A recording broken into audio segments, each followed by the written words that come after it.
الحكيم الأمين الكريم الرؤوف الرحيم أما بعد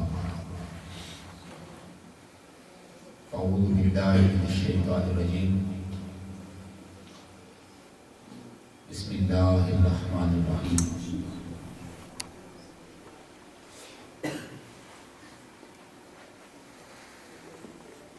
قل لا أسألكم عليه أجرا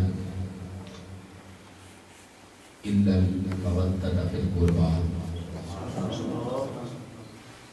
صدق الله مولانا العظيم وقال الله تبارك وتعالى في شأن حبيبه الكريم إن الله وملائكته يصلون على النبي يا أيها الذين آمنوا صلوا عليه وسلموا تسليما اللهم صل على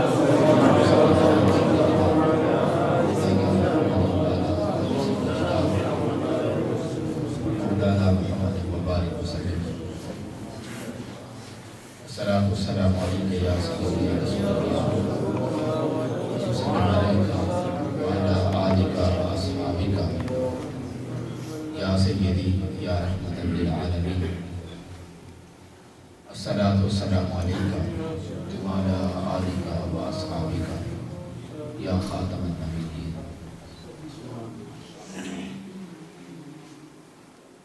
واجب سادے کرام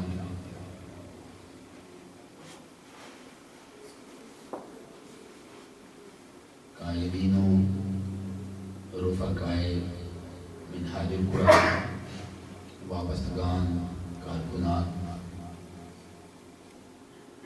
اور اس مرکز کے جملہ منتظمین اور آقا علیہ السلام کے ساتھ اور آقا علیہ السلام کی مقدس آل کے ساتھ محبت و مودت رکھنے والے حاضرین، اللہ جل مجدہ کا شکر ہے اور اس کا فضل و احسان ہے کہ آج اس مقدس دن میں ہمیں آقا اسلام کی آل مبارکہ کا تذکرہ کرنے اور سننے کا موقع ملا۔ بہت ہی پیارے انداز میں آپ نے امام علی مقام امام حسین علیہ السلام کی بارگاہ میں ادیگہ کلام سنا اور ہمارے تینوں نعت خوان بھائیوں نے منہاج نعت کونسل کے نمائندوں نے امام علی مقام کی بارگاہ میں اپنی حاضری کا حق ادا کیا، محفل کے اندر ایک ذوق پیدا کیا۔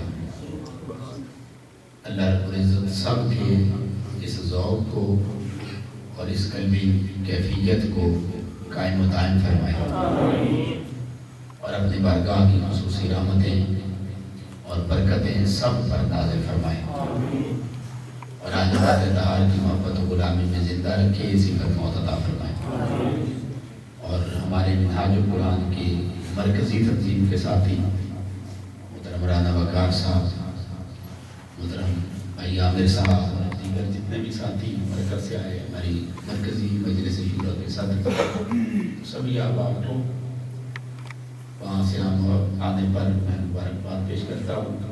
محترم مسلم صاحب تشریف فرما ہیں اور دیگر سارے ساتھی، اللہ رب العزت آقا علیہ السلام کی محبت، عشق اور غلامی کے قافلے کو اسی طرح مل جل کر آگے بڑھنے کی توفیق عطا فرمائے۔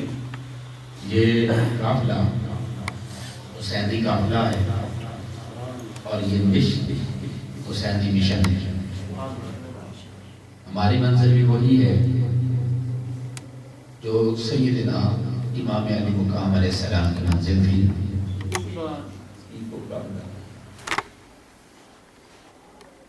اور ہماری قیادت وہ ہے جو اس صدی میں سیدنا امام علی مقام علیہ السلام کی غلامی کی سب سے بڑی علامت ہے۔ اللہ رب العزت نے عظیم مشن دیا ہے، عظیم وابستگی دی ہے، اور عظیم قافلے کا سردار بننے کی ہم سب کو توفیق دی۔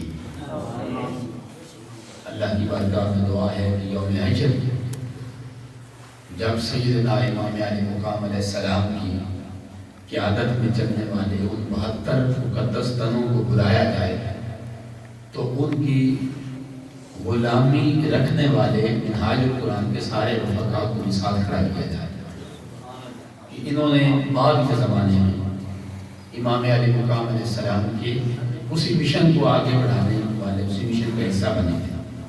اللہ پاک سب کی کوششوں کا شکر قبول فرمائے۔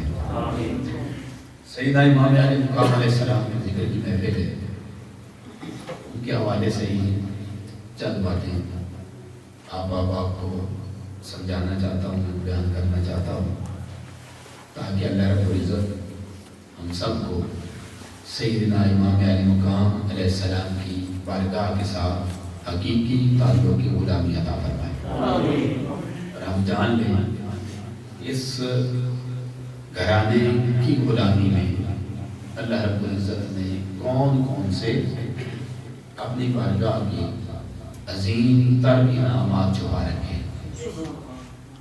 آواز آپ کو صحیح سمجھ آ رہی ہے؟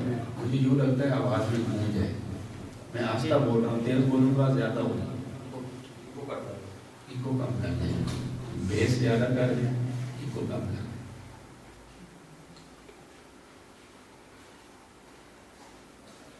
اہل بیت اطہار کی غلامی اور ان کی محبت کا اللہ رب العزت کی بارگاہ میں کیا مقام اور مرتبہ ہے، پہلے ٹھیک کیا ہے، ابھی کو بند کر دیں گے، معمولی سی بالکل ایڈ نہیں چھوڑیں، بیس زیادہ کر دیں۔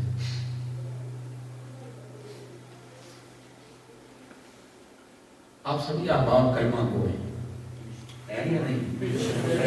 اور سارے کے سارے آقا علیہ السلام کے ساتھ اس کو بند کر دیں، آپ اس کو ایک جگہ سیٹ کر کے چھوڑ دیں، سائڈ پر آئیں۔ سارے آقا علیہ السلام کی صفت یہاں ٹھیک ہے، سارے آقا علیہ السلام کے ساتھ محبت کا دعویٰ رکھنے والے، حضور اسلام کی غلامی کا دعویٰ رکھنے والے،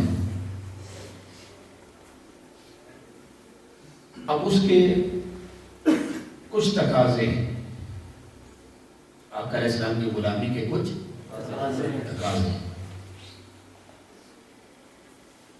ہم میں سے ہر شخص آقا علیہ السلام کے ساتھ تعلق رکھتا ہے، ہر ایک جڑا ہوا ہے، اور ہمارا جو حضور علیہ السلام کے ساتھ تعلق ہے اس کی بنیادی طور پر دو قسمیں، کتنی قسمیں؟ دو قسمیں۔ ہمارا ایک تعلق آقا علیہ السلام کی ذات کے ساتھ قائم ہے۔ میں بار بار آپ سے پوچھوں گا تاکہ یہ سبق ہے منہاج القرآن کا، یہ آپ کو زبانی یاد ہو جائے۔ ہمارا ایک تعلق کس کے ساتھ جڑا ہوا ہے؟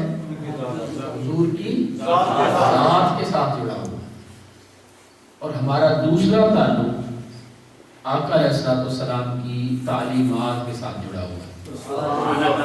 بنیادی طور پر دو تعلق، ان کی پھر آگے قسمیں اور کئی بن جاتی ہیں، لیکن بنیادی طور پر دو ہیں، ذات کا تعلق اور تعلیمات کا تعلق۔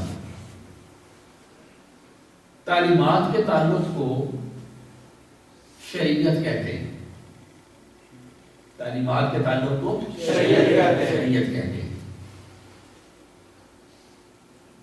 دین کے سارے فرائض واجبات، یہ کرنا ہے، یہ نہیں کرنا، یہ جائز ہے، یہ ناجائز ہے، یہ فرض ہے، یہ واجب ہے، یہ سنت ہے، یہ مستحب ہے، یہ مباح ہے، یہ حرام ہے، یہ مکروہ ہے، یہ خلاف اولا ہے، یہ مکروہ تحریمی ہے، یہ تنزیہی ہے، جتنے درجے ہیں کرنے یا نہ کرنے کے، یہ سارے کے سارے کام شریعت سے تعلق رکھتے ہیں۔ آپ نماز پڑھتے ہیں، نماز کا تعلق شریعت کے ساتھ ہے، نماز کا تعلق شریعت، اسی طرح روزے کا تعلق شریعت کے ساتھ ہے، حج کا تعلق شریعت کے ساتھ ہے، زکوٰۃ کا تعلق شریعت کے ساتھ ہے، جو نیکی تقوی بھلائی کا کام ہے، ہر خیر کا کام شریعت سے تعلق رکھتا ہے۔ اب اسی طرح ہمارا ایک تعلق آقا علیہ الصلوۃ والسلام کی ذات کے ساتھ قائم ہے۔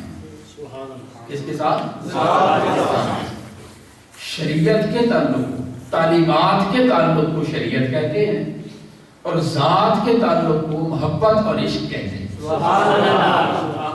ذات کے تعلق کو محبت اور عشق، یعنی ذات کے ساتھ محبت کا تعلق ہے، ذات کے ساتھ محبت کا تعلق ہے، اور تعلیمات کے ساتھ اتباع کا تعلق ہے۔ یہ دو تعلق ہیں بنیادی طور پر۔ اب یہ جو تعلقات ہیں ہمارے دو قسم کے، ان میں فرق کیا ہے؟ اب ان دونوں تعلقات کے اپنے اپنے تقاضے، دونوں تعلقات کے اپنے تقاضے، اس چیز کا پورا احساس ہے کہ آپ لوگ طرز وغیرہ میں گفتگو سنتے ہیں، بہت کم آپ کو موقع ملتا ہے، لیکن میری ذمہ داری ہے کہ میں جو بات شروع کروں آپ کو شروع سے لے کر آخر تک سمجھا کر جاؤں، تاکہ مرتے دم تک اللہ رب العزت پھر کبھی اس سبق سے آپ کو نہ پھسلائے، کیونکہ آپ کے ایمان اور عقیدے کی حفاظت کرنا ہماری ذمہ داری ہے۔ آپ لوگ منہاج القرآن کے ساتھ جب جڑ گئے تو آپ کے ایمانوں کو بچا لینا یہ ہماری ذمہ داری، ہمارے اوپر واجب ہے۔ اس لیے آپ لوگ آیا کریں، منہاج القرآن سے تعلق رکھیں، جڑے رہیں گے ایمان بچ جائے گا، جڑے رہیں گے تو ایمان بچ جائے گا۔ ساری گفتگو ہم اسی میں کریں گے انشاءاللہ۔ اہل بیت کے ساتھ کیوں جوڑ رہے ہیں؟ تو دو قسم کے تعلقات ہیں، ذات کے ساتھ بھی اور شریعت کے ساتھ۔ اب ان تعلقات کے اپنے اپنے تقاضے، اب شریعت کی طرف چلے جائیں، شریعت کے تقاضے۔ شریعت کا سب سے پہلا تقاضا یہ کہ شریعت اتباع کا تقاضا کرتی ہے۔ شریعت یہ کہتی ہے کہ حضور علیہ السلام کی اتباع کی جائے، جو کچھ آقا علیہ السلام نے کیا وہ کیا جائے، اور جس سے منع کر دیا اسے رکا جائے۔ شریعت اتباع کا تقاضا کرتی ہے۔ اسی طرح آقا علیہ السلام کی ذات سے کون سا تعلق تھا؟ عشق اور محبت کا۔ تو بولیے اس کے بھی تقاضے ہیں یا نہیں ہیں؟ اگر شریعت کے تقاضے ہیں تو ذات کے بھی۔ شریعت کہتی ہے نماز پڑھو، روزہ رکھو، حج ادا کرو، زکوٰۃ دو، یہ دیکھی تقوی طہارت کی راہ پر چلو، قرآن کی تلاوت کرو، یہ سارے کام شریعت نے مانگ لیے۔ عشق نے کیا مانگا؟ ذات کی محبت نے کیا مانگا؟ جتنے کرنے نہ کرنے کے کام تھے وہ سارے کے سارے اٹھا کر شریعت کے بعد میں جمع کر دیے۔ ذات نے کہا میرا ایک ہی تقاضا ہے کہ جب موقع ملے، وقت ملے، اکٹھے ہو کر بیٹھ جاؤ اور میری ذات کی محبت کی بات کرو۔ ذات محبت کا تقاضا کرتی ہے، اور محبت محبوب کی کثرت کے ساتھ ذکر کا تقاضا کرتی ہے، یعنی جس سے ذکر ہو۔ خود حضور نے فرمایا من احب شیئا اکثر ذکرا۔ آقا علیہ السلام نے فرمایا جس سے محبت ہوتی ہے وہ اسی کی بات کرتا ہے۔ اگر ذات سے محبت ہے تو پھر محفل سجا کے بیٹھ جاؤ، کبھی حضور کی رخسار کی بات کرو، کبھی آقا کی زلف ابری کی بات ہو، کبھی حضور چلتے کیسے تھے، بیٹھتے کیسے تھے، خرام ناز کیسے کرتے تھے، حضور پانی کیسے پیتے تھے، کھاتے کیسے تھے۔ ارے حضور کے پورے سراپے کو مضمون بنا لو، یہ تمہارے عشق کی اتباع ہو جائے گی۔ آقا کے تذکرے کرو، شان بیان کرو، چرچے کرتے چلے جاؤ، نعت خوانی سنو، محفل ذکر کرو، محفل نعت کرو، اور آقا علیہ السلام کی ذات کی عظمت کی شان کی بات کرتے جاؤ، کبھی شمائل کی بات، کبھی شمائل کی بات، کبھی فضائل کی، کمالات کی، یہ جو کچھ بیان کرتے چلے جاؤ گے اس سے تمہارا عشق جوبن پر بڑھتا چلا جائے گا۔ اور ادھر شریعت کی اتباع کرو گے تو اس سے شریعت کی اتباع سے حضور اسلام کی ذات کا جو دوسرا تعلق ہے تعلیمات والا وہ اپنے دیوبند تک جائے گا۔ یہ دو قسم کے بنیادی طور پر ہمارے آقا اسلام کی ذات کے ساتھ تعلقات ہیں، ایک ذات کے ساتھ، دوسرا تعلیمات کے ساتھ، اور دونوں کے اپنے اپنے تقاضے۔ ایک کا تقاضا بظاہر نظر آتا ہے، بھی آپ نماز پڑھیں گے، نظر آتا ہے نماز پڑھ رہا، روزہ رکھیں گے پتہ چل جاتا ہے اس کا روزہ ہے کہ سحری افطاری کر رہا، زکوٰۃ دیں گے پتہ چل جائے گا شریعت کی اتباع میں زکوٰۃ دے رہا، حج کریں گے پتہ چل جائے گا۔ دوسرا جو تقاضا ہے وہ دل کے اندر چھپا ہوتا ہے۔ دوسرا تقاضا کہاں ہے؟ جو ذات سے محبت ہے وہ دل میں چھپی ہے، اور دل میں چھپی اگر محبت ہو، محبت اگر چھپی ہوئی ہو صحیح، یہ ایک شرط ہے، تو وہ کبھی بھی اپنے آپ کو چھپا ہوا نہیں رہنے دیتی۔ محبت کبھی بھی چھپانے سے نہیں چھپتی۔ محبت کیا کرے گی؟ اگر محبت ہوگی تو کیا کریں گے؟ محفل ذکر، حضور کے ذکر کی نعت کی محفل سجائیں گے یا روکیں گے ان سے؟ آپ کہیں مجھے حضور سے محبت تو ہے پر میں نعت کو نہیں مانتا، تو ماننے والا کیا کہے گا؟ سننے والا یہی کہے گا کہ تجھے پھر پتہ ہی نہیں محبت کہتے کس کو ہے۔ اگر تو کہے کہ مجھے حضور کی ذات سے محبت تو ہے پر نافلے میلاد بنانا بدعت ہے، آپ کہیں گے پھر تجھے خبر ہی نہیں کہ حضور کی ذات کی محبت کرتی کیا ہے۔ حضور کی ذات کی محبت دل میں ہو وہ بندے کو چین سے نہیں بیٹھنے دیتی، وہ کہتی ہے بندے تیرا دل تو عرش معلا بن گیا کہ تجھے رب کے محبوب کی محبت مل گئی، اب جا نکل جا لوگوں کے اندر، گلی گلی نگر نگر کریا کریا ان کو اکٹھا کر کے بٹھا اور محبوب کی زلفوں کی بات سے۔ محبت یہ مانتی ہے، محبت یہ چیز مانتی ہے۔ محفلیں سجا، لوگ کہتے ہیں محفلیں کیوں سجاتے ہیں اور درود کیوں پڑھتے ہیں اور سلام کیوں پڑھتے ہیں اور محفل ذکر کیوں کرتے ہیں؟ حضور کے دور میں محفل میلاد نہیں ہوئی، تم کیوں کرتے ہو؟ حضور کے دور میں امام حسین کے جلسے نہیں ہوئے، تم کیوں کرتے ہو؟ انہیں بتائیں بندے خدا کے ہم اس لیے کرتے ہیں کہ ہمیں یار سے محبت ہے۔